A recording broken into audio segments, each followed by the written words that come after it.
Hello मेरे class 12th के प्यारे प्यारे बच्चों। डेरिवेशंस, जैसा कि आप जानते होंगे, डेरिवेशन एक कमाल की चीज है स्कोर करने के लिए। लेकिन इतने सारे डेरिवेशंस में हम कौन से डेरिवेशंस को पक्का कर ले कि हमारे नंबर यहां से यहां पहुंच जाए। अगर आप चाहते हो कि भाई साहब नंबर बहुत बढ़िया आ जाए, या फेल होने के कगार पे हो और पास होने के लिए, या फिर नंबर बढ़ाने के लिए डेरिवेशन का सहारा चाहते हो, तो गिने चुने डेरिवेशन ही एग्जाम में आते हैं। तो आज मैं करूंगा प्रिडिक्शन डेरिवेशंस की, और वही डेरिवेशन आपको अपने एग्जाम में दिखाई देंगे, ये मेरा वादा है। तो दोस्तों यहां लिखे तो बहुत सारे हैं, पर आपको हम दो कैटेगरी में समझाएंगे। एक होगा हमारा इंपॉर्टेंट और दूसरा होगा मोस्ट इंपॉर्टेंट। तो इंपॉर्टेंट वाले को एक बार देख लेना और मोस्ट इंपॉर्टेंट को उसको बढ़िया से खा जाना, है ना, एकदम बढ़िया से खा जाना। सो मेरे दोस्तों चलो स्टार्ट करते हैं फटाफट फटाफट फटाफट। देखो पहली बात, इलेक्ट्रिक फील्ड एंड चार्जेस में आपको field due to dipole, field due to dipole आप ध्यान रखना, ये एक इंपॉर्टेंट की कैटेगरी में आता है। इंपॉर्टेंट जहां पर आपको एक्सियल वाला मिलेगा और एक मिलेगा आपको इक्यूटोरियल वाला। तो आपका एक्सियल वाला ज्यादा इंपॉर्टेंट होता है, लेकिन मैं आपको सलाह दूंगा कि ये इंपॉर्टेंट है तो इसको एक बार पक्का करके रख लेना। दूसरा, टॉर्क ऑन डाइपोल, ये भी एक इंपॉर्टेंट की कैटेगरी में आता है। और proof of Gauss theorem important नहीं है दोस्तों, ये बहुत कम स्कूल्स में आते हैं, वो भी ऐसे आलतू फालतू आते हैं। यानी ये दो इंपॉर्टेंट कैटेगरी में। अगला, application infinitely long straight wire. Infinitely long straight wire का मैं थोड़ा कलर ले लू। हाँ, कलर लेते हैं। चलो, ये इन्फिनिटली लॉन्ग स्ट्रेट वायर का एग्जाम में आता है। Uniformly charge thin plane sheet का भी आता है और स्फेरिकल शेल का भी आ जाता है।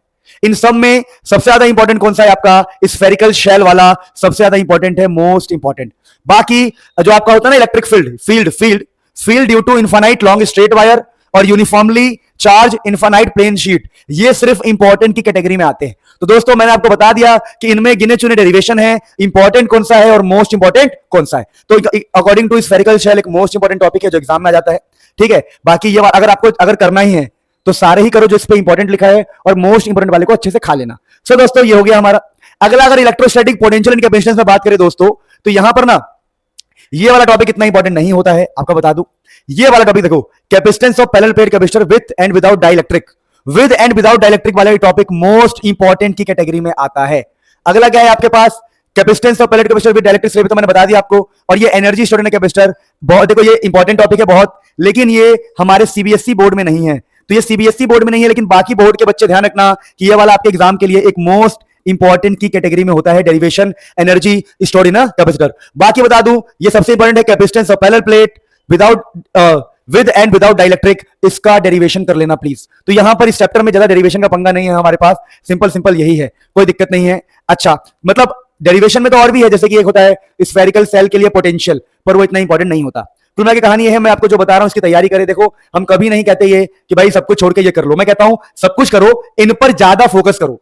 ठीक है, अब आगे बढ़ते हैं दोस्तों, प्रिडिक्शन करते हैं फटाफट कि कौन सा आपके एग्जाम में आ सकता है। देखिए फिर आगे बढ़ते हैं, तो इस चैप्टर के अंदर ना ड्रिफ्ट वेलोसिटी आपका मोस्ट इंपॉर्टेंट, भाई साहब ये आपका मोस्ट इंपॉर्टेंट टॉपिक है।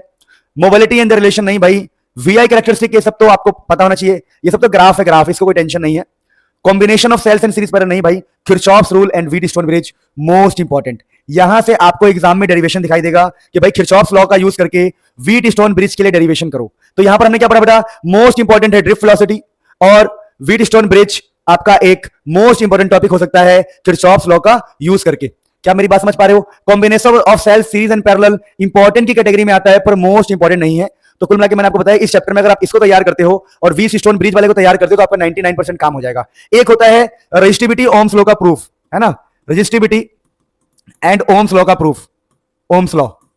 ठीक है, तो रेजिस्टिविटी ओम्स लॉ का प्रूफ जो है वो थोड़े थोड़े कभी 10 साल 5 साल 3 साल में एक बार दिखाई देता है, तो उसको मैंने कैटेगरी में नहीं रखा है। लेकिन आप इसको भी एक बार मान लो कि आपको रेजिस्टिविटी वाला प्रूफ करना है, ओम्स लॉ वाले इंपॉर्टेंट हो सकता है। तो कुल मिला के मैंने ट्राई किया कि जितने हम छोटी छोटी बातों को समझे इजीली कि मोस्ट इंपॉर्टेंट क्या है और इंपॉर्टेंट क्या है वो हम कर रहे हैं। फिर दोस्तों अगला देखो, अगला मतलब मैं आपको बता रहा हूं कि इंपॉर्टेंट क्या है, मोस्ट इंपॉर्टेंट क्या है। फिर अगला देखिए, अगला आपके पास मूविंग चार्ज एंड मैग्नेटिज्म है। देखो तो अगर आप मूविंग चार्ज एंड मैग्नेटिज्म में देखोगे ना दोस्तों, तो आपको मैं बता रहा हूं डेरिवेशन कौन कौन से बहुत इंपॉर्टेंट है। तो अगर आप यहां पर देखेंगे तो आपको दिखाई देगा Savart law in this application current carrying circular loop.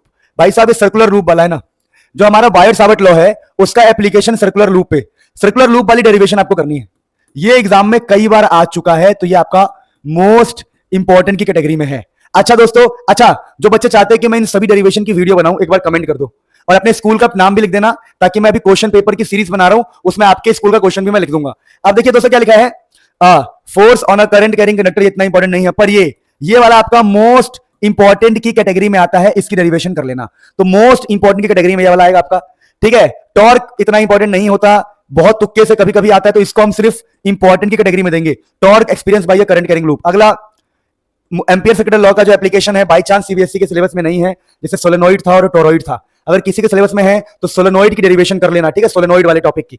अब यहां पर देखिए मूविंग कॉइल गैल्वेनोमीटर में करंट सेंसिटिविटी और कन्वर्जन वाला, current sensitivity conversion to ammeter and voltmeter, ये भाई साहब आपके मोस्ट इंपॉर्टेंट की कैटेगरी में आता है, मोस्ट इंपॉर्टेंट की कैटेगरी में। तो देखिए पहली बात मैं छाट छाट के पहले ही लिख चुका हूं कि इंपॉर्टेंट कौन सा है और मोस्ट इंपॉर्टेंट कौन सा है। तो अगर आप पढ़िए सब कुछ, दोबारा बोल रहा हूं पढ़िए सब कुछ, पर इन पर बहुत ज्यादा फोकस रखिए। फिर दोस्तों अभी फटाफट हम आगे बढ़ाए, तो हमारे पास है इलेक्ट्रोमैग्नेटिक इंडक्शन। इलेक्ट्रोमैग्नेटिक इंडक्शन में आपको ध्यान देना है, लेंज लॉ के ऊपर जो चीजें हैं वो नहीं करनी है, सिंपल बता रहा हूं मैं आपको, ये ऐसी है, सेल्फ एंड म्यूचुअल इंडक्टेंस। क्या बोला मैंने? सेल्फ एंड म्यूचुअल इंडक्टेंस, इसके ऊपर आपको डेरिवेशन करना है, इसके ऊपर आपको सारे डेरिवेशन करनी है, जितनी भी डेरिवेशन पॉसिबल है सोलेनोइड के लिए, सर्कुलर लूप्स के लिए। हो सकता है कई सारे बच्चों को ये सब समझ नहीं आ रहा है, अगर नहीं समझ में आ रहा तो लास्ट में मैं आपको बता दूंगा कौन से लेक्चर्स को फॉलो करोगे तो सब अपने आप मिल जाएगा इजीली। और आप बोलोगे तो मैं और एनर्जी स्टोर्ड इन इंडक्टर, ये एसी चैप्टर का, वैसे मैं आपको बता दूं ये एसी चैप्टर के अंदर का, ठीक है, ये ईएमआई में नहीं, एसी दोनों में आ जाता है, कोई दिक्कत नहीं है।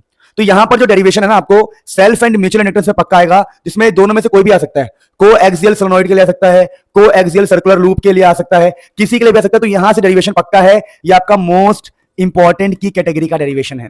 अब दोस्तों अगर हम बात करें, अगला अपने पास कौन सा है, ऑल्टरनेटिंग करंट, ठीक है। तो ऑल्टरनेटिंग करंट में आपको मैं मोस्ट इंपॉर्टेंट भी बताऊंगा, ठीक है, वो चैप्टर 5 से डेरिवेशन नहीं आता तो हमने नहीं लिया है, आपको मोस्ट इंपॉर्टेंट भी बताऊंगा और इंपॉर्टेंट भी बताऊंगा। देखो ध्यान से, यहां पर ना कई बार स्कूल्स वाले मीन वैल्यू ऑफ एसी पूछ लेते हैं, mean value of AC half cycle में एंड फुल साइकिल में, फुल साइकिल में, ठीक है, ध्यान रखना।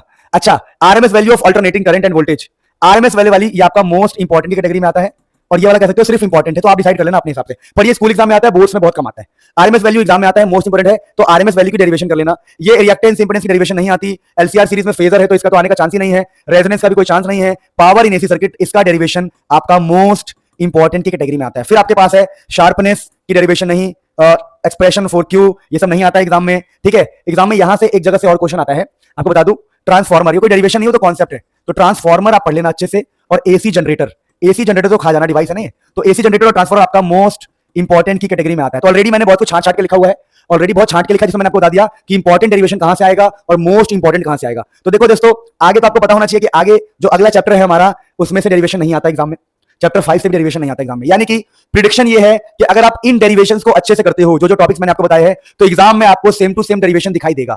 आप देखना, आप एग्जाम देके आओगे, आपको इनके अंदर से ही डेरिवेशन दिखाई देगा, या सेल्फ इंडक्टेंस, म्यूचुअल इंडक्टेंस, या जो मैंने बोला है वो डेरिवेशन आपको दिखाई देने के चांसेस है बहुत ज्यादा। तो प्लीज अपने एग्जामिनेशन के लिए डेरिवेशन की तैयारी करें। और मैं आपको बता दूं छोटा सा अपडेट, क्या है अपडेट, अगर आपको इतने पंगे नहीं पालने हैं कि कौन सा डेरिवेशन करना है, कौन सा डेरिवेशन नहीं करना है, तो मैं आपको बता दूं, आपको कुछ नहीं करना, आपको 299 का मेरा रक्षक बैच ज्वाइन करना है, रक्षक बैच 299 का रक्षक बैच ज्वाइन करना है, जिसके अंदर आपको बता दूं मैं एग्जाम तक आपको 5 बार रिवीजन कराएंगे। अभी 10 तारीख से स्टार्ट होगा, ये 10 तारीख से अभी हम सेकंड बुक स्टार्ट कर रहे हैं, और केमिस्ट्री में इनऑर्गेनिक स्टार्ट कर रहे हैं, सिर्फ 299 में आपको दे रहे हैं। इसमें आपको सारे शॉर्ट नोट्स और मैथ्स का क्वेश्चन बैंक, फिजिक्स केमिस्ट्री का क्वेश्चन बैंक, ई बुक, नोट्स, असाइनमेंट, बहुत कुछ। अगर आप इसकी डिटेल वीडियो देखना चाहते हो, मैं डिस्क्रिप्शन में लिंक लगा दूंगा, आप प्लीज चेक करना। यकीन मानो, इस बैच के अंदर मैंने अपनी जान डाल दी है।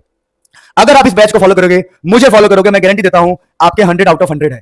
अब आप बोलोगे सर आप तो पेड बैच करवा रहे हो, भैया मैंने बहुत लोन ले रखा है, ये सेटअप में, ऐप, वेबसाइट बनाने में बहुत लोग लोन ले रखा है, लोगों को सैलरी देनी होती है, मैं बहुत प्रेशर में हूं पैसों को लेके, तो मुझे थोड़ा सा आप सपोर्ट करो प्लीज, इस बैच को ज्वाइन करके सपोर्ट करो प्लीज, ठीक है ना। अब इस बैच को ज्वाइन कीजिए, आप थोड़ा बहुत पैसा, देखो यार पैसे से विद्या को नहीं खरीद सकते, लेकिन जीवन जीने के लिए सबको पैसा चाहिए ना, तो जीवन जीने के लिए पैसा चाहिए भाई, जीवन जीने के लिए पैसा चाहिए, तो प्लीज आप खरीदिए, आप अफोर्ड कर सकते हैं, इतना कोई बहुत बड़ी बात नहीं है, ठीक है। मैंने आपको थोड़ा सा, मैं अपना प्रमोशन लेके चल रहा हूं, लेकिन मैंने आपको काम की बातें भी बता दी है। तो मिलते हैं नेक्स्ट में, भगवान आपको खूब भला करे। अगर आप नए बच्चे हो तो एक बार मेरे वीडियो से पढ़ के देखो, और पुराने बच्चे हो देखो कहां से पढ़ना है, मेरी वीडियो से पढ़ना है, मेरे सारे चैनल का लिंक डिस्क्रिप्शन में होगा, आप उन चैनल पे जाओ, पढ़ो, आपको बहुत मजा आ जाएगा। और पुराने बच्चे हो तो स्कूल का नाम कमेंट कर दो, मैं उसका पेपर का क्वेश्चन का सीरीज बना रहा हूं, फिर अपलोड करना स्टार्ट कर दूंगा। तो मिलते हैं नेक्स्ट में, आपका खूब भला हो।